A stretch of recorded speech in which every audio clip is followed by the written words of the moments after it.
Selamat sore Bapak Ibu Saudara-saudari yang terkasih. Kita bertemu kembali dengan suasana yang luar biasa indahnya. Ya, kita tahu, kita percaya Tuhan Yesus mengasihi kita semuanya. Ya, demikian juga hari-hari yang saudara dan saya lalui pasti ada sukacita.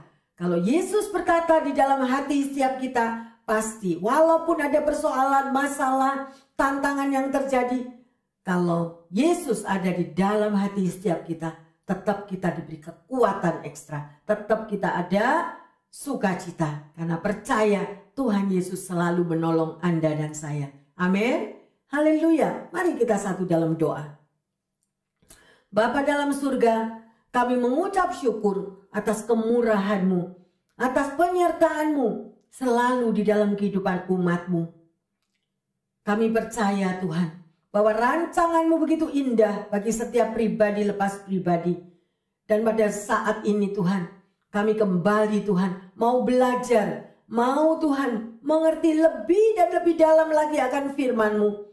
Sehingga hidup kami boleh mengalami kemenangan demi kemenangan.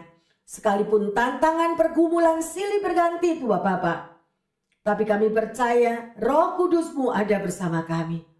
Dan Engkau senantiasa memberikan kekuatan ekstra. Terima kasih untuk firman yang akan Kau katakan kepada setiap kami. Firman yang akan memberikan penghiburan. Firman yang akan mengubahkan kehidupan setiap kami. Terima kasih Bapa dalam surga. Sekali lagi, urapi hamba-Mu dan urapi pendengar dan jemaat dimanapun kami berada.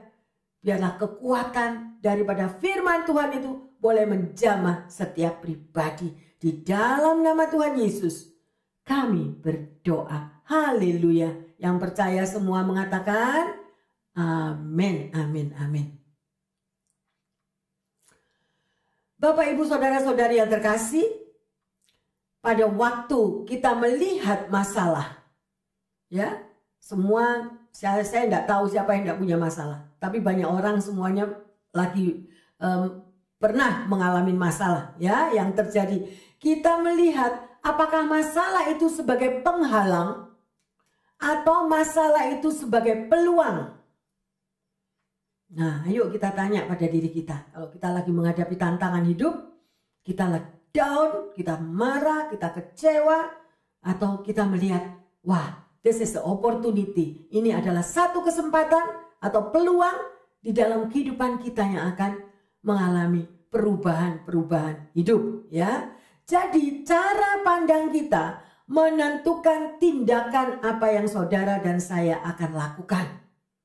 Ya, orang yang optimis di dalam menghadapi masalah dapat menaklukkan masalah tersebut. Ya, pertanyaannya, bagaimana saudara dan saya bisa menang menghadapi tantangan yang bermacam-macam itu di dalam kehidupan ini? Ya, mari kita belajar. Ya, di sini tema pada sore hari ini adalah hadapilah tantangan hidup bersama Tuhan. Ya, jangan kalau kita hadapi tantangan demi tantangan, masalah demi masalah itu kita jalan sendiri. Kita tidak tahu jalan mana. Oleh karena itu, yang terkasih sebagai anak Tuhan, melekatlah kepada Tuhan. Bacalah firman Tuhan. Karena itu kekuatan di dalam hidup saudara dan saya. Ya, di tengah-tengah dunia ini pasti bermacam-macam berita yang tidak baik saat ini kita dengar. Ya, dan apa yang membuat hati kita mendengar berita yang demikian? Hati kita menjadi kacau, menjadi sedih, menjadi putus asa, atau kita melihat bahwa semua Tuhan izinkan karena kita punya Tuhan. Tuhan mau mendemonstrasikan kuasanya, bahwa Dia ada dan Dia yang berperang untuk saudara dan saya. Ada amin? Haleluya. Jadi bukan masalah kita sendiri, tapi Tuhan. Karena kita sebagai anak Tuhan. Ya, Tuhan yang memberi kekuatan kepada kita. Oleh karena itu mintalah selalu, ya, mintalah kekuatan yang daripada Tuhan. Ya, bagaimana saudara bisa kuat kalau kita tidak mau membaca firman Tuhan? Kita tidak mau berdoa, kita tidak punya hubungan pribadi. Bagaimana kita akan kuat dalam menghadapi badai pergumulan hidup? Ya, kita tahu ada cerita di dalam Bilangan 13 dan Bilangan juga di dalam Bilangan 14 ya.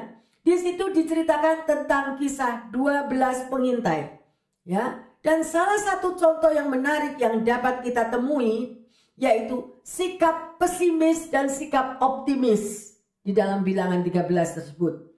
Karena sewaktu 12 pengintai itu membawa kabar tentang negara Kanaan pada orang Israel ya, sebagian besar pengintai mengatakan bahwa negeri itu berlimpah susu dan madu ya, tetapi penduduknya ialah orang enak, keturunan raksasa. Loh, ya, ada lagi yang beritanya demikian.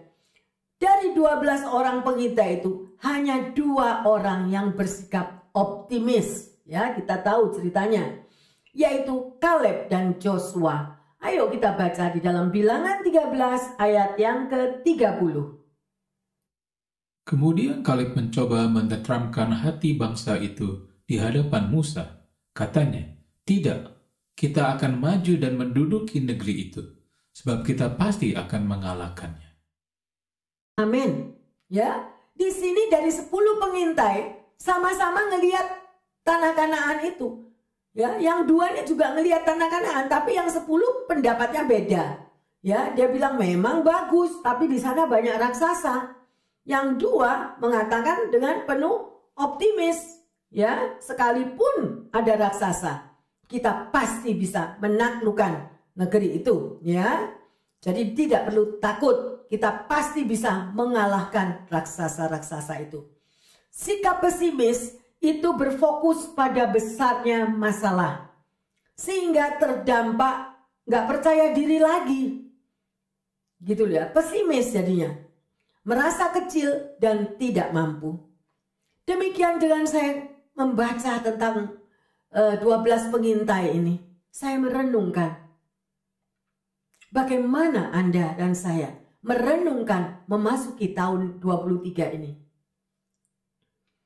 Apakah kita merenungkan apa yang terjadi nanti tahun 23? Waduh, di sana bilang resesi, di sana bilang bencana alam, di sana ada begini, begitu, segala macam. Nah, itu belum apa-apa, hati kita udah ciut. Nggak tahu. Jadi lupa, kedudukan saudara dan saya adalah anak raja. Kita adalah anak Tuhan. Kalau kita sebagai anak raja, anak Tuhan, apa yang menjadi kepunyaan Bapa itu adalah menjadi kepunyaan kita. Nggak mungkin anak raja itu dibiarkan, betul? Nggak mungkin, kita pasti dibela. Tetapi adakah kita ini mau nempel kepada Tuhan? Mau melekat kepada Tuhan? Kalau mau melihat besarnya masalah, tiap hari itu masalah nggak berhenti-berhenti, betul? Kalau mau cari jawaban doa maunya instant, right now. Sekarang Tuhan dijawab, sekarang dijawab. Nah, hidup kekristenan tidak lepas dari proses. Anda tahu proses jalan salib? Perjalanan Yesus ke Kalvari? Mengalami berbagai tahap, berapa tahap? Sidang ini, sidang menghadap Pilatus. Dengan segala macam, itu prosesnya berapa lama sampai di Kalvari. Demikian juga Anda dan saya sebagai anak Tuhan, kita tidak lepas daripada proses hidup. Di dalam proses itu Tuhan izinkan kita dimurnikan. Tapi banyak sekali anak Tuhan yang gagal pada waktu terjadi pemurnian. Yang terkasih, kalau saya boleh mengatakan, terimalah pada waktu dibentuk, jangan berontak. Daripada kita bayar mahal pada waktu terakhir mau pulang, di situ kita dibentuk, ampun. Lebih baik little by little kita diproses, tapi kita boleh melihat kemuliaan Tuhan dan kita lebih kuat lagi imannya. Tahu berjalan bersama Tuhan, pasti ada mujizat walaupun sakit. Di balik itu kita mendapatkan kekuatan yang luar biasa. Ada amin yang terkasih? Haleluya. Mari kita lanjut, kita baca di dalam Bilangan 14 ayat 7 dan 8. Dan berkata kepada segenap umat Israel, negeri yang kami lalui untuk diintai itu adalah luar biasa baiknya. Jika Tuhan berkenan kepada kita, maka Ia akan membawa kita masuk ke negeri itu dan akan memberikannya kepada kita, suatu negeri yang berlimpah-limpah susu dan madunya. Haleluya. Kalau Anda dan saya berjalan memasuki tahun 23 ini, orang semua memprediksi semuanya nggak bagus, semuanya nggak baik, ini bakal begini, ini bakal begitu, ini bakal tsunami, ini bakal earthquake, ini bakal hancur-hancuran ekonomi dan sebagainya. Tetapi kalau kita berjalan bersama Tuhan, justru kita melihat ada satu kesempatan peluang yang luar biasa yang tidak pernah kita pikirkan, yang tidak pernah kita bayangkan. Di dalam keadaan yang begitu kering kerontang, Tuhan bisa menyediakan mata air. Amin. Ya, Tuhan bisa menyediakan sesuatu yang luar biasa kalau kita berjalan bersama Tuhan. Oleh karena itu, imanmu yang menentukan jalan hidupmu. Apakah kita pesimis? Setiap hari berkata-kata yang negatif terus? Atau kita optimis? Terima kasih Tuhan. Engkau membentuk aku. Pasti ada rancanganmu yang luar biasa. Beri aku kuat. Mintalah kekuatan daripada Tuhan. Ya, firman Tuhan mengatakan, pada waktu proses hidup terjadi dalam hidup saudara dan saya, jadilah burung Raja Wali yang terbang tinggi mengatasi badai hidup. Itu loh anak Tuhan. Tapi untuk Anda dan saya bisa untuk mengatasi badai hidup, dibutuhkan kekuatan dari Tuhan. Ada amin?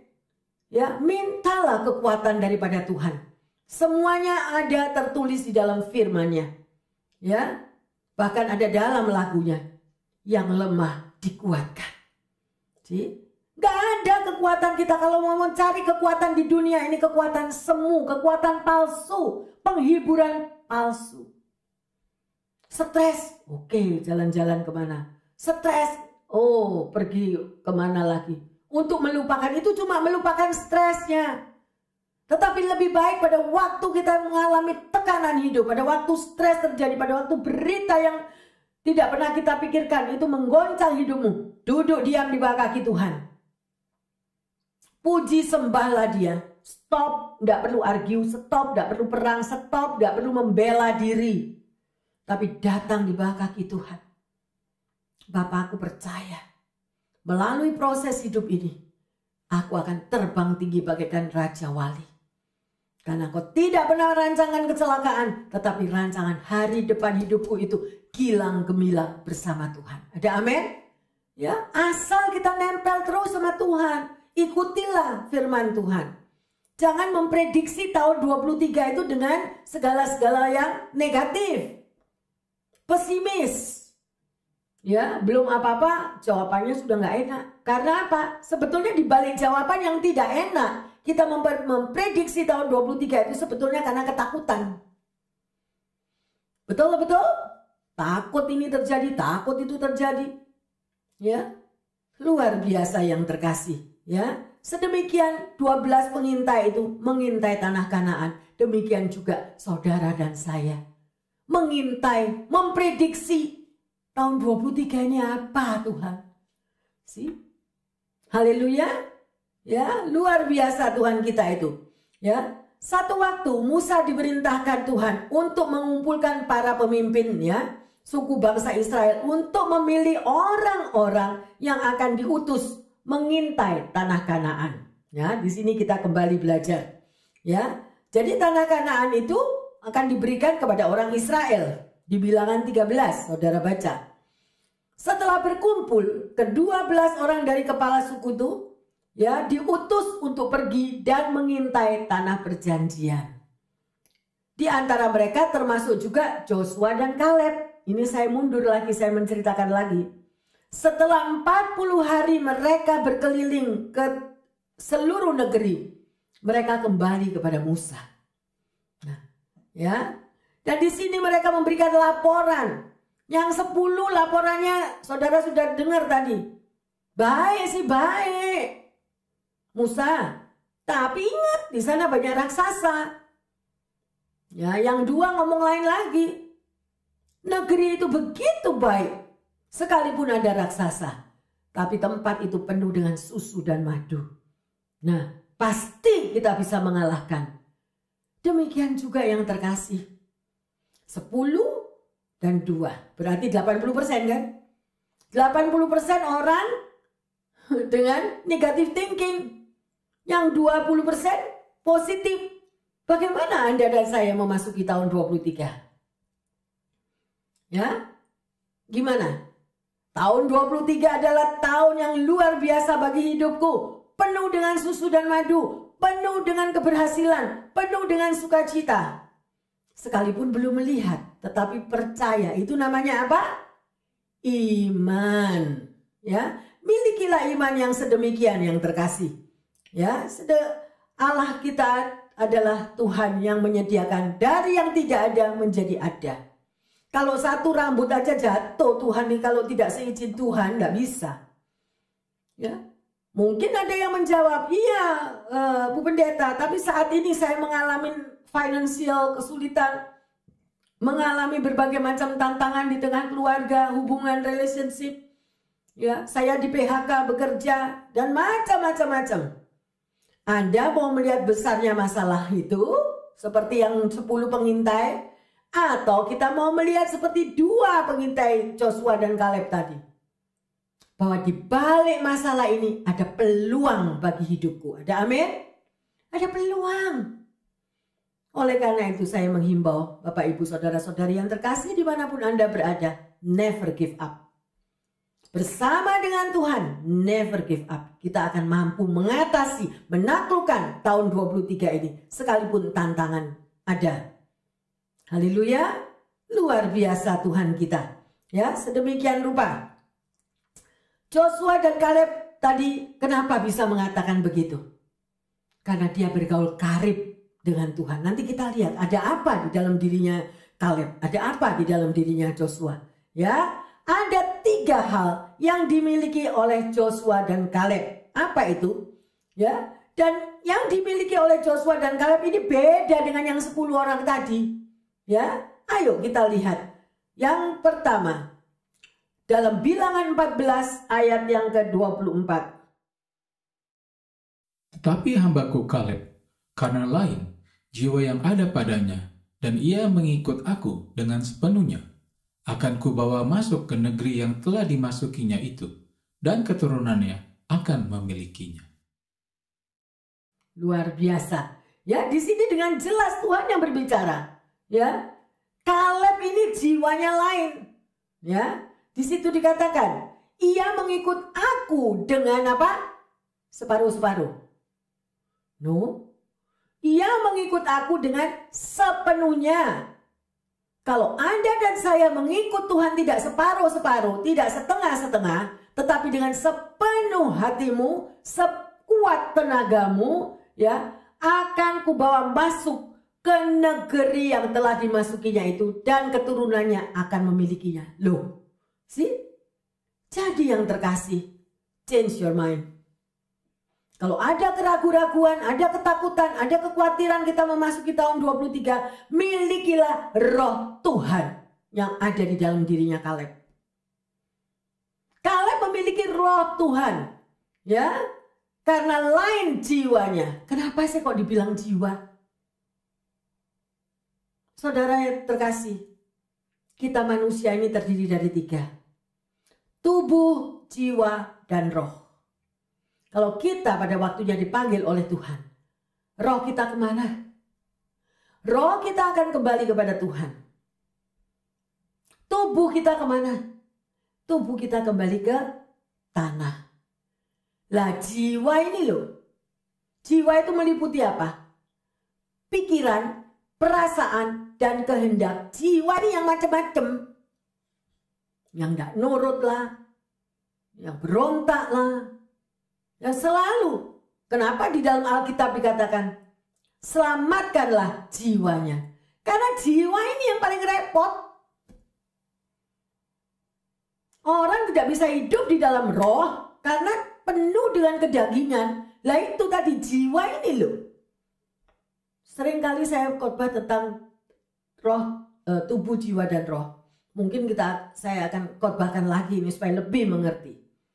Ya. Kalau roh itu kembali ke Tuhan yang terkasih. Tubuh kalau pulang kembali ke tanah. Lah ini loh, jiwa ini loh, gimana kalau tidak selamat, larinya kemana-mana.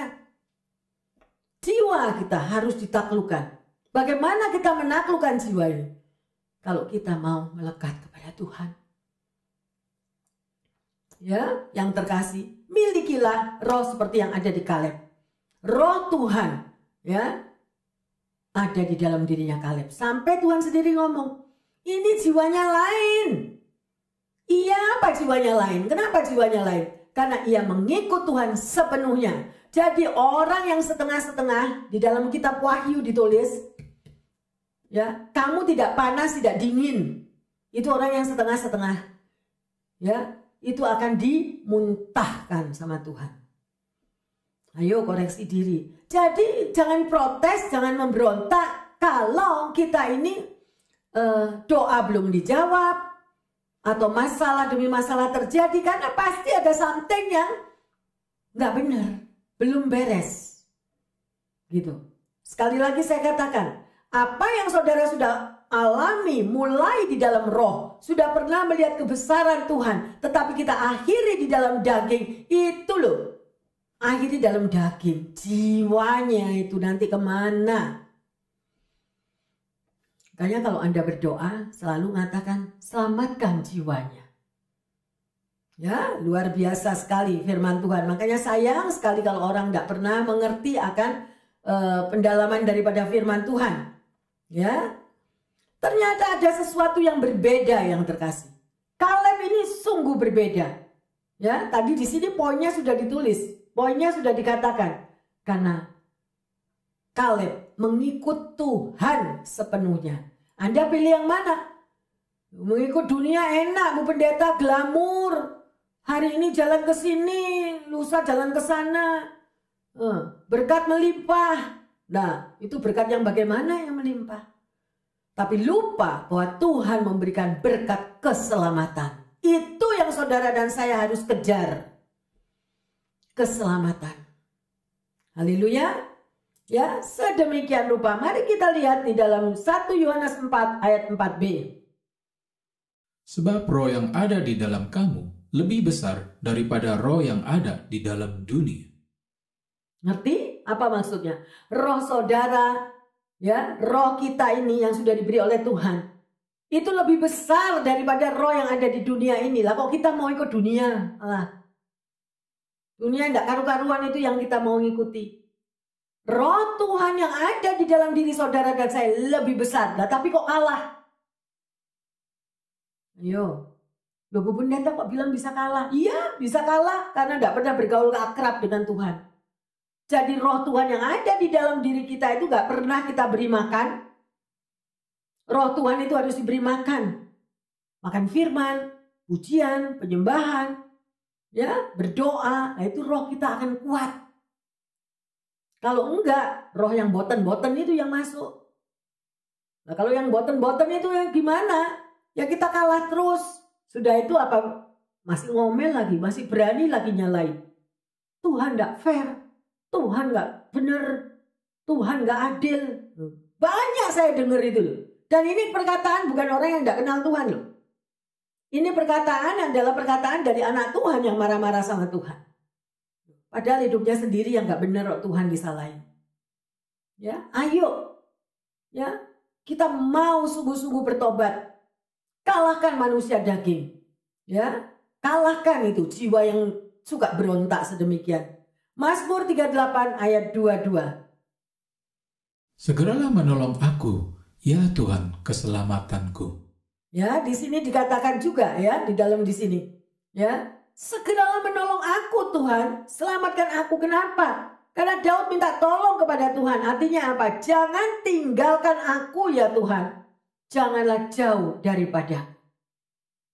Nah, di situ yang terkasih ya. Jadi Daud takut kalau roh Allah itu meninggalkan dia. Ya. Jadi yang terkasih, kalau Tuhan ada bersama-sama dengan saudara dan saya, siapa yang berani melawan kita? Ya, Joshua dan Kaleb memiliki another spirit, roh yang berbeda.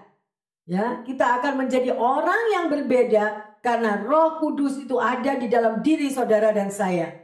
Ya, dan itu Tuhan izinkan. Tuhan sengaja memberikan perbedaan.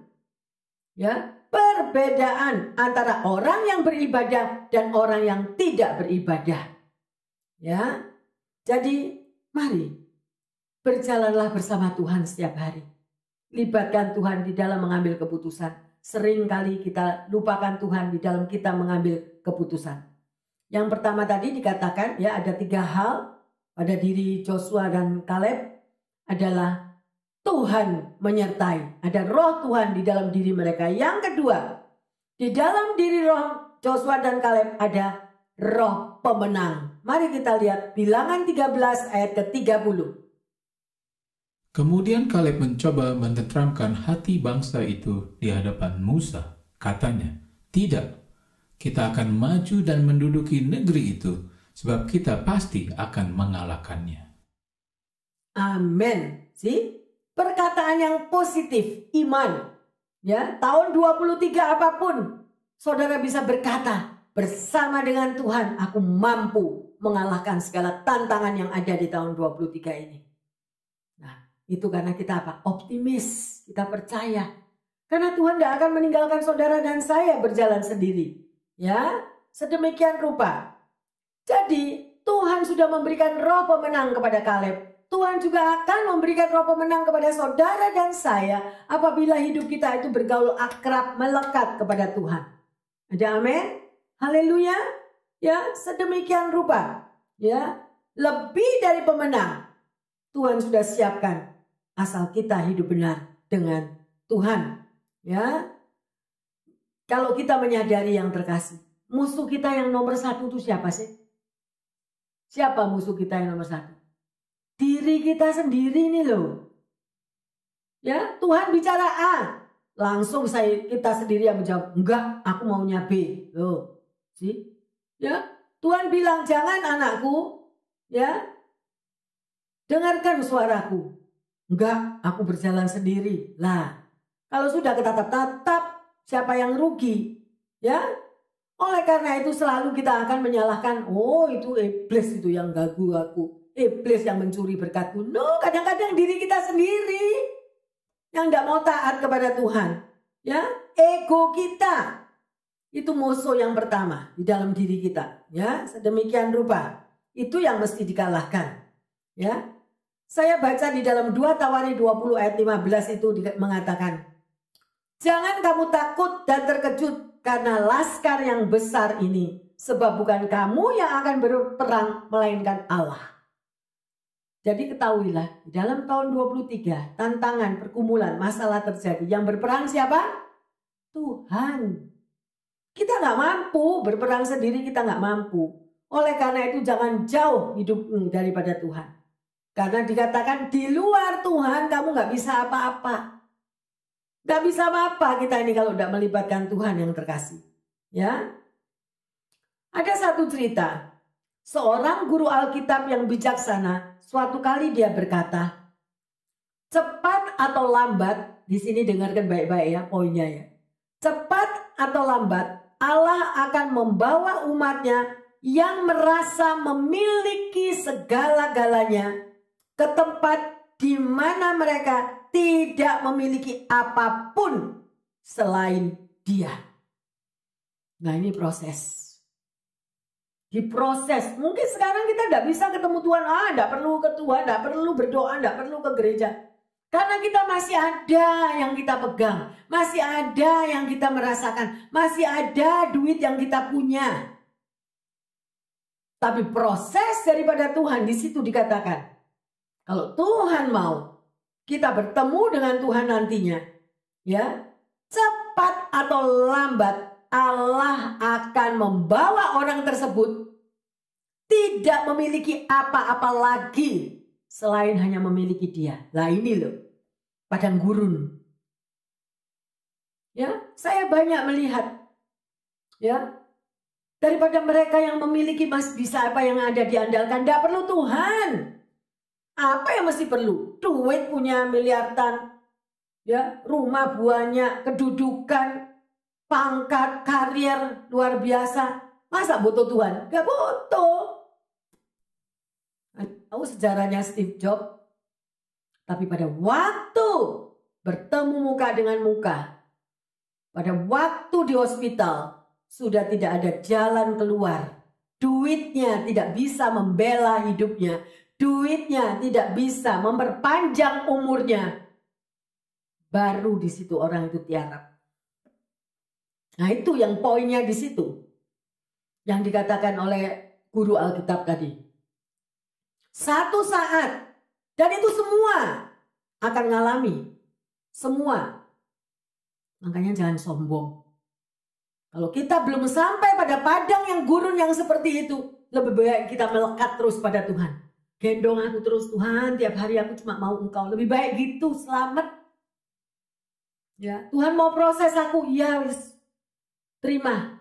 Itu masih kecil sedikit. Karena kita sudah bayar. Kita sudah bayar di dalam proses itu. Jadi baptisan api atau proses padang gurun tidak terlalu berat. Karena kita sudah cicil. Tapi cepat atau lambat, pasti semua ngalami. Tidak punya apa-apa dan hanya punya Tuhan. Saya bersyukur. Kalau ada pendengar yang setia, Bapak Ibu dimanapun, yang sudah mengalami dan sudah bebas dari padang gurun itu. Tuhan memberkati saudara, tetap kuat. Ya, tapi yang belum ini loh. Karena mereka tidak ngerti. Pada waktu doa, doanya dijawab. Pada waktu sekolah, sukses luar biasa. Lupa semua Tuhan, lupa. Lupa kalau kita ini punya utang sama Tuhan. Itu utang. Jangan terlena kalau kita diberkati yang seperti itu. Jangan terlena. Just wait the time. Kalau kita masih tetap melekat kepada gendongan Tuhan, pasti kita kuat. Proses padang gurun apapun, Tuhan akan memberi kekuatan. Tapi yang enggak, aku tidak butuh Tuhan. Tapi nanti kalau tergeletak teriak-teriak. It's too late. Bukan menakut-nakuti. Karena semua orang masuk dalam proses. Semua orang pasti diproses. Ya, oleh karena itu lebih baik kita mau dengar-dengaran suara Tuhan. Memiliki hubungan pribadi dengan Tuhan setiap hari. Ya, menjadi perpanjangan tangan kasihnya Tuhan kepada sesamamu. Ya, orang yang hatinya tertutup kepada orang lain, belum tentu suatu jaminan bahwa orang itu melayani Tuhan. Kalau orang bisa melayani sesamanya, berarti orang itu juga melayani Tuhan. Ya, tidak jaminan. Kalau hatinya selalu tertutup kepada orang lain, ya, bahwa dia mengaku aku anak Tuhan, belum tentu. Itu bukan anak Tuhan. Wait the time. Biar Tuhan sendiri yang berbicara. Ya, pasti semua ngalami. Tuhan itu harus dialami. Gak bisa disodor-sodorin. Gak bisa. Mungkin kita sebagai orang tua memberitahu kepada anak kita. Kita sebagai guru mengajar kepada murid yang harus dibimbing. Tapi kalau gak mau taat, gak mau nurut, it's okay. One day mereka akan mengalami. Pasti. Ya, sedemikian rupa. Kemudian anak itu tanya kepada guru Alkitab ini tadi. Loh, gimana? Seberapa parah nanti? Ya, harus membayar sedemikian rupa itu. Ya, benar-benar hidup saya ini sekarang sudah hancur, Pak Pendeta. Masih mau seberapa parah lagi? Ya, karena sudah tidak punya apa-apa. Hanya punya Tuhan satu-satunya, dia bilang. Ya, Pak Pendeta tanya, seberapa parah sih kamu ini? Jawaban si orang ini bilang, sangat parah Pak Pendeta. Sudah sangat parah. Ya. Jadi cuma satu-satunya yang saya miliki sekarang itu ya cuma Tuhanku. Saya cuma punya Tuhan, semua sudah nggak ada. Ya. Langsung Pak Pendeta tadi dengan muka yang berseri-seri dia katakan, Dengan senang hati saya meyakinkan kamu bahwa orang yang hanya memiliki Allah memiliki kekuatan lebih dari cukup untuk memperoleh kemenangan besar. Nah ini loh proses padang gurun. Sebelum kita masuk di dalam padang gurun, waduh, kita so happy, so joy, lupa semuanya. Ya. Tapi kalau benar-benar semuanya itu sudah zero, sudah sangat parah, hanya cuma punya Tuhan, lah di situ nanti itu harus dialami. Semua akan mengalami. Cuma waktunya berbeda.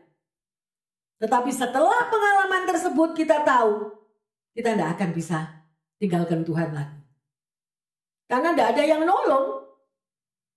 Pada perjumpaan dengan Tuhan yang sedemikian rupa itu, hancur-hancuran itu, orang itu akan diubahkan. Baru percaya, yes, I need you Lord.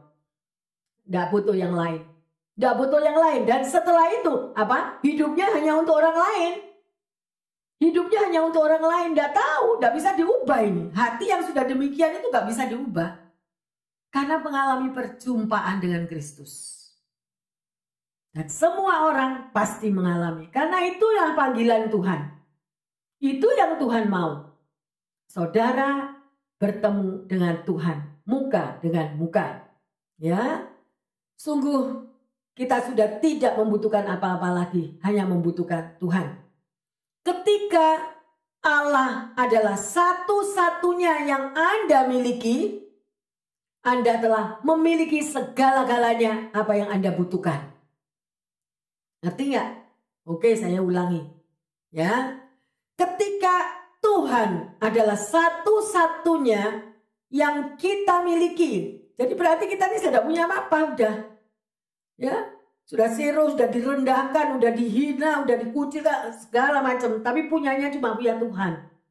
Ya, artinya Anda telah memiliki segala-galanya yang Anda butuhkan.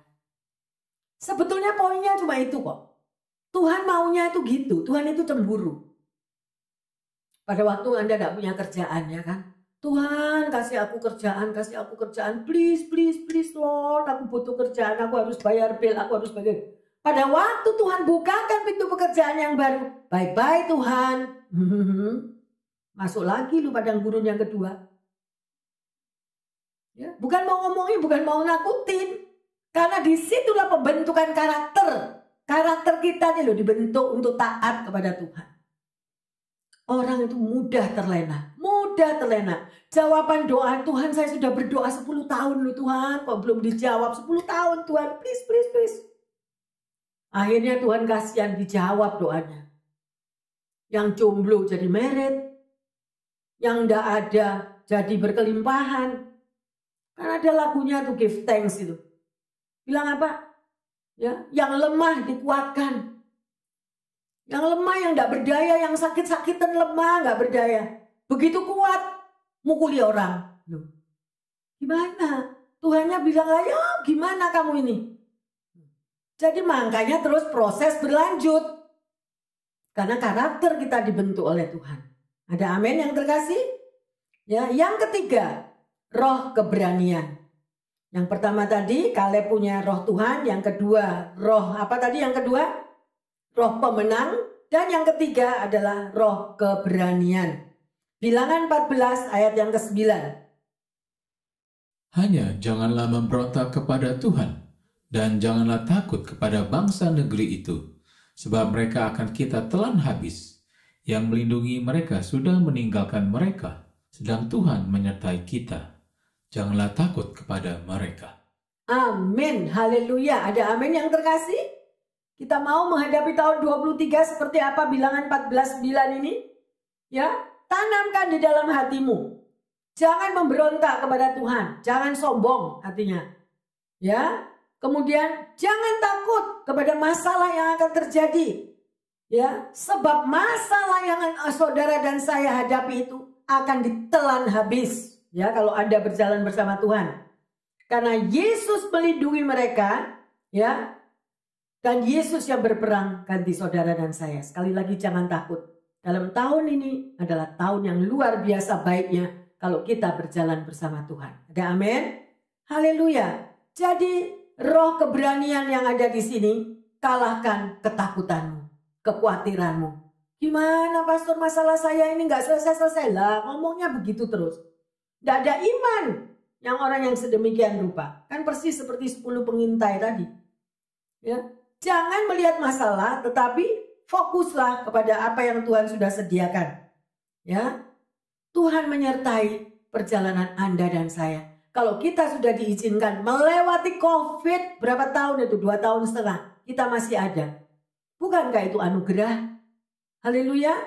Ya, sedemikian rupa. Libatkan Tuhan di dalam segala perkara.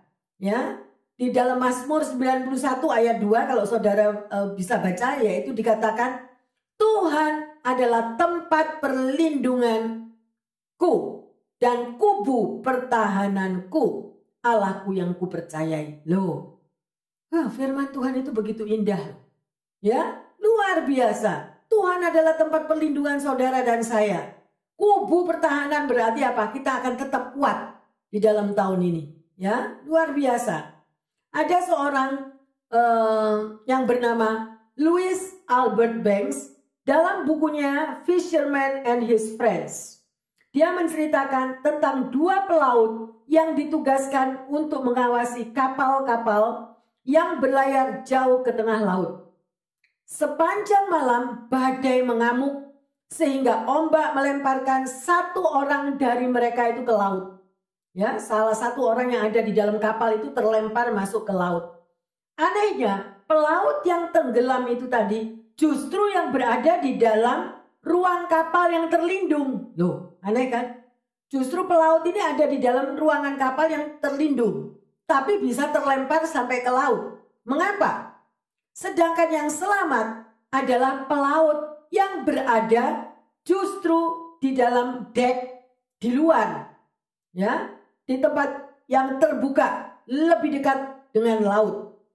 Apa sebabnya? Ayo kita lihat di sini. Karena orang yang tenggelam itu tidak berpegangan. Ya, itulah gambaran sikap ketika orang-orang mengalami ujian di dalam hidup ini. Ketika hidup berjalan dengan baik, mereka merasa tidak memerlukan Tuhan. Lupa, ya, sedemikian rupa, tidak butuh bantuan. Namun, satu hari ketika keadaan menjadi sulit, ya, baru mereka akan merasakan.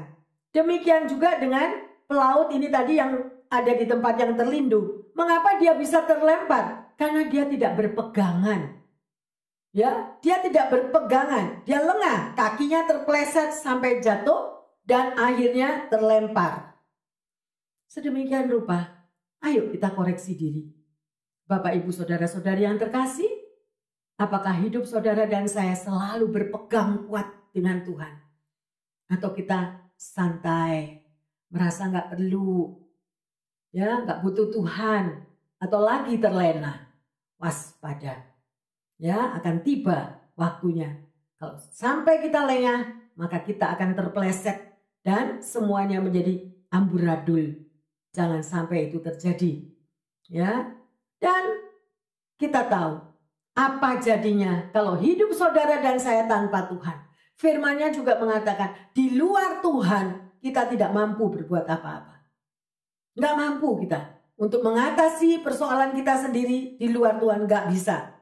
Ya, jadi Bapa Surgawi itu selalu mau bersama-sama dengan Anda dan saya. Mau selalu menggendong kita, mau selalu menggandeng kita. Tapi kita ini loh yang digandeng nggak mau. Betul nggak betul? Ya, sedemikian rupa maunya jalan sendiri, nggak perlu pegang-pegangan, nggak perlu gandeng-gandengan. Tuhan, aku nggak mau digandeng. Loh ya, kalau kepleset, ya salahnya siapa? Ya, yang terkasih, ya, kita mempunyai seseorang yang senantiasa dapat diandalkan di dalam hidup ini. Di dalam setiap keadaan. Siapakah itu? Tuhan Yesus. Tuhan Yesus yang dapat kita andalkan. Ya, jadi seperti tadi dikatakan di Mazmur 91 ayat 2, saya katakan tadi, tempat perlindunganku dan kubu pertahananku, Allahku yang kupercayai. Di luar Tuhan sudah gak ada yang bisa kita percayai. Ya, sudahlah, hanya percaya kepada Tuhan. Bagaimana dengan saudara dan saya? Dapatkah kita berkata seperti Daud itu tadi? Ya, Tuhan, Engkaulah tempat perlindunganku. Berani ngomong gitu enggak? Ya, apalagi kalau mereka yang duitnya bermiliar-miliar, apa akal ngomong gitu, aku masih punya duit, aku masih sehat, aku masih bisa kerja, nggak butuh Tuhan. Ya, tapi tunggu, akan terjadi satu hari di mana kita tidak tahu, ya. Dapatkah kita berkata sedemikian rupa seperti Daud? Allah tidak menjanjikan hidup tanpa badai, tetapi Dia berjanji menolong Anda dan saya melewati badai. Loh, berarti badai hidup itu ada, hati-hati. Ya, hati-hati. Ya, oleh karena itu luar biasa kalau kita masih bisa hidup di dalam satu komunitas, kita saling berpegang tangan, kita saling menolong, saling mensupport satu dengan yang lain. Satu jatuh, yang lain ngangkat. Ingat di mana ada orang yang lumpuh sampai digotong sama 4 orang temannya, naik di atas atap, turun untuk ketemu Yesus. Ya, jadi hanya Yesus yang mampu menolong Anda dan saya. Kalau kita jalan sendirian, loss. Kita menjadi orang yang terhilang. Ya rugi sendiri. Oh, enggak butuh komunitas, aku enggak butuh, enggak apa-apa. Ya lihat aja nanti, belum selesai perjalanan hidup. Ya, yang terkasih, ada 3 hal lagi yang saudara harus tahu. Untuk menghadapi tahun 23 ini. Jangan takut, percayalah kepada Tuhan. Itu yang pertama. Amsal 24 ayat yang ke-10. Jika engkau tawar hati pada masa kesesakan, kecillah kekuatan. Ya, jadi sekali lagi jangan tawar hati, percaya kepada Tuhan. Ya, karena Tuhan itu luar biasa. Berdoalah senantiasa, mengucap syukur atas kemurahannya, karena malaikat Tuhan akan dikirimkan untuk berkemah mengelilingi saudara dan saya. Selalu ada perlindungan Tuhan. Ya, berbicaralah yang positif, jangan ngomong yang enggak, jangan ngomong yang pesimis. Ya, karena mujizat itu ada dalam perkataan kita. Hati-hati. Bilangan 14, 27 sampai 29. Berapa lama lagi umat yang jahat ini akan bersungut-sungut kepadaku? Segala sesuatu yang disungut-sungutkan orang Israel kepadaku telah kudengar. Katakanlah kepada mereka, demi aku yang hidup, demikianlah firman Tuhan, bahwasannya seperti yang kamu katakan di hadapanku, demikianlah akan kulakukan kepadamu. Di padang gurun ini, bangkai-bangkaimu akan berhantaran, yaitu semua orang di antara kamu yang dicatat, semua tanpa terkecuali yang berumur 20 tahun ke atas, karena kamu telah bersungut-sungut kepadaku. Kita dengar firman Tuhan ini, hati-hati ya. Bagi yang muda-muda, jangan merasa cuma orang tua aja yang punya masalah. Itu ditulis ya. Pada ayat 28 tadi, mereka yang memberontak, ya. Katakan demikian, ini yang seperti ini. Apa yang saudara katakan, perkataan yang pesimis, perkataan yang jelek, perkataan yang negatif, itu akan terjadi di dalam hidupmu. Ya, dan kemudian pada ayat 29, ya, Tuhan akan menuruti sesuai dengan perkataan yang kita ucapkan. Di padang gurun bangkai-bangkaimu akan berhantaran. Bapak, Ibu, Saudara-saudara yang terkasih, kalau kita berbicara tentang bangkai, berarti orang mati kan. Orang itu mati, bukan cuma orang mati, tapi dalam firman Tuhan itu panjang, luas artinya. Duitnya mati, karirnya mati, masa depannya mati, kebahagiaannya mati, kesehatannya mati. Semuanya begitu, karena apa? Karena memberontak, mencaci maki orang. Perkataannya, lupa kalau mencaci maki orang itu mencaci maki Tuhan. Ya, apalagi firman Tuhan bilang, bukan pendeta tidak akan bisa menyelamatkan saudara. Yang bisa menyelamatkan diri kita itu ya kita sendiri, hubungan kita pribadi dengan Tuhan. Ada amin? Ya, hati-hati. Jangan ngomong yang gak karu-karuan.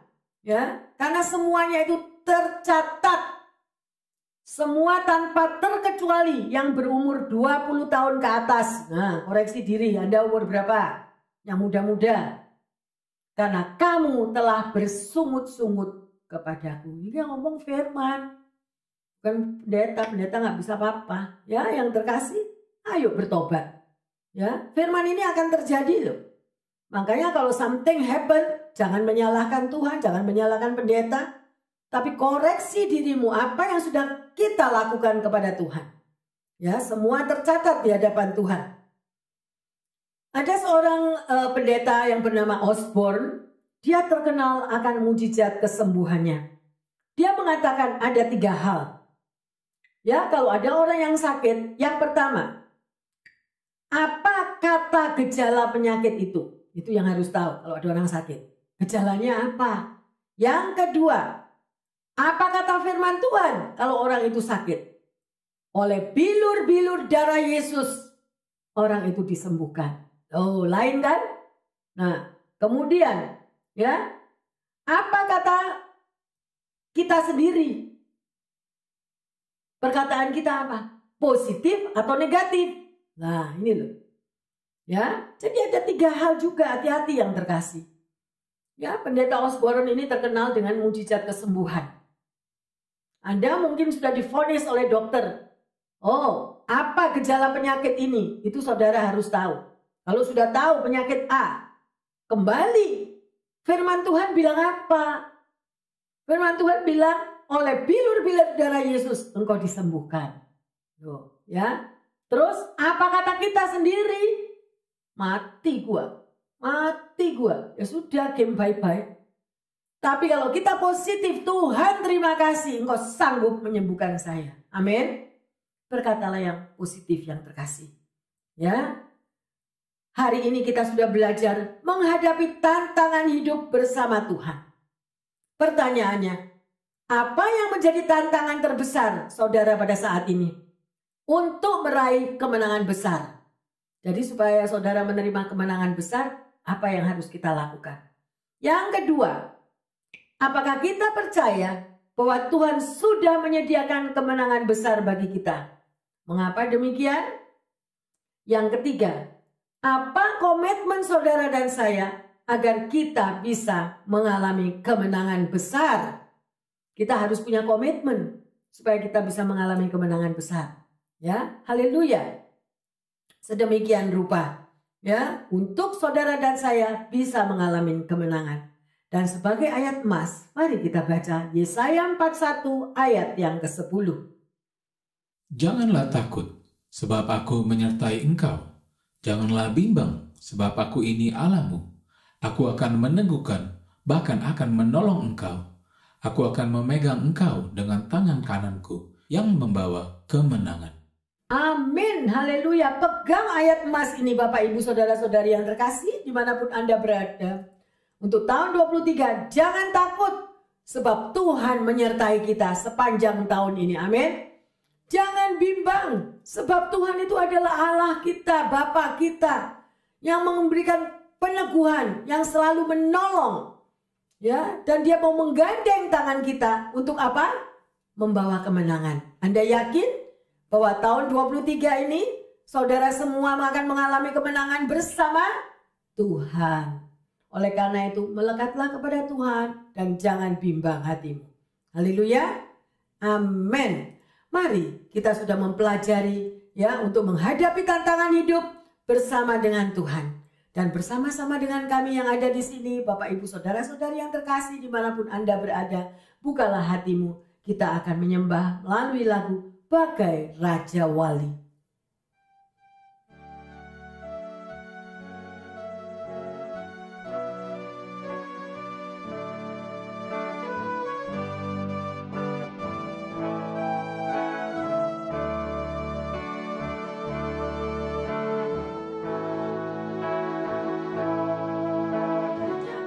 Kepadanya ku kan berlari di saat ku bimbang dalam hidupku, yang aku percaya dalam hadiratnya ada kekuatan yang baru.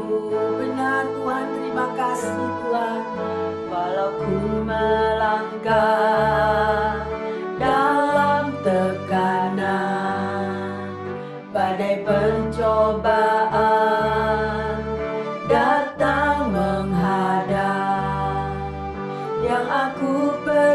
percaya dalam hadiratnya ada kekuatan yang baru. Yes Lord, terbang tinggi bagai raja wali di atas segala persoalan hidupku. Amin. Dan aku percaya saat ku bersamanya tiada yang mustahil bagi Dia. Terima kasih Tuhan. Mari kita hayati lagu ini.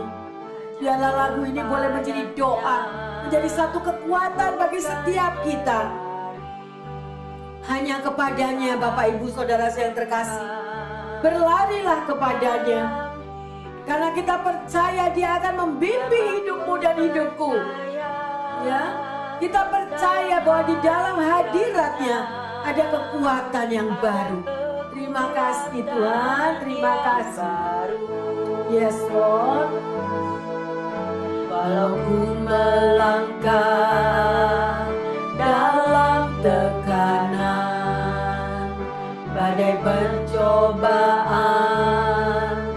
datang menghadang, yang aku percaya dalam hadiratnya ada kekuatan yang baru. Terima kasih Tuhan. Terbang tinggi bagai raja wali. Hayati lagu ini. Saudara dan saya akan terbang tinggi mengatasi badai hidup, karena Tuhan yang berjalan bersama kita. Percayalah kepadanya bahwa tidak ada yang mustahil bagi Tuhan. Terima kasih Bapa. Tidak ada yang mustahil bagi Dia. Ku kan terbang tinggi bagai raja wali. Yes Lord. Di atas segala persoalan hidupku, dan aku percaya saat ku bersamanya tiada yang mustahil bagi Dia. Katakan bukan terbang tinggi, terbang tinggi bagai raja wali.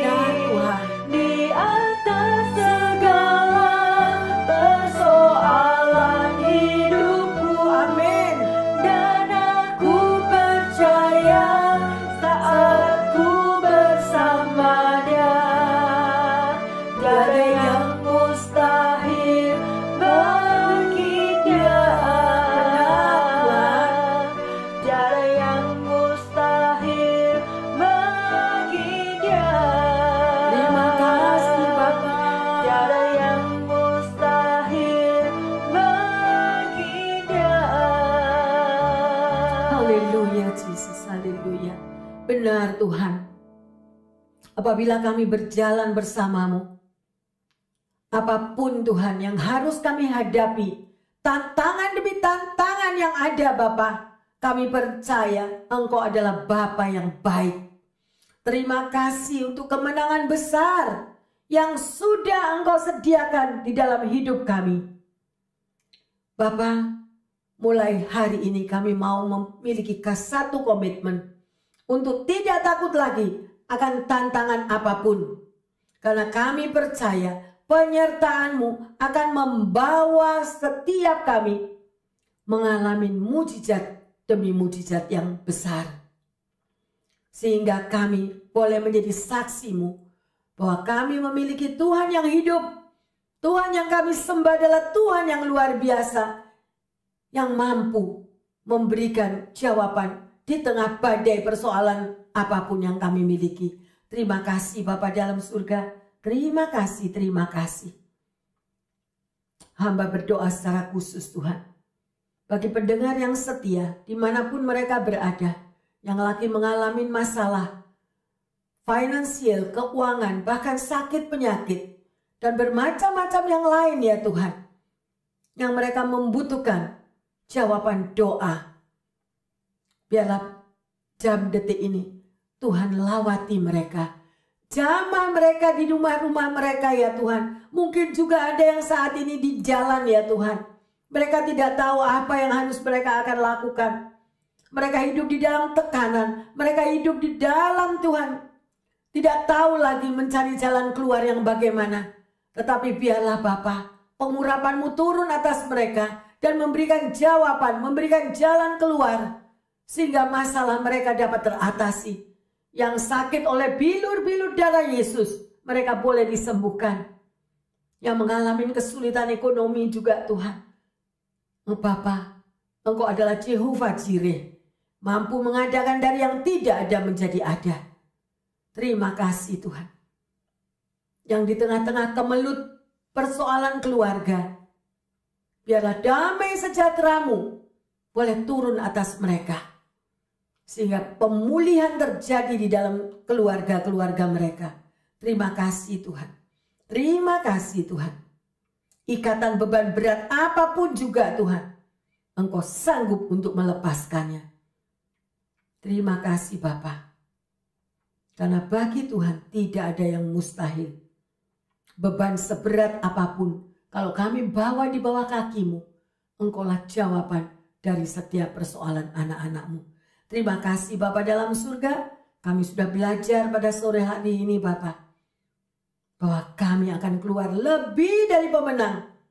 Karena Tuhan senantiasa menggandeng tangan anak-anak-Mu ini.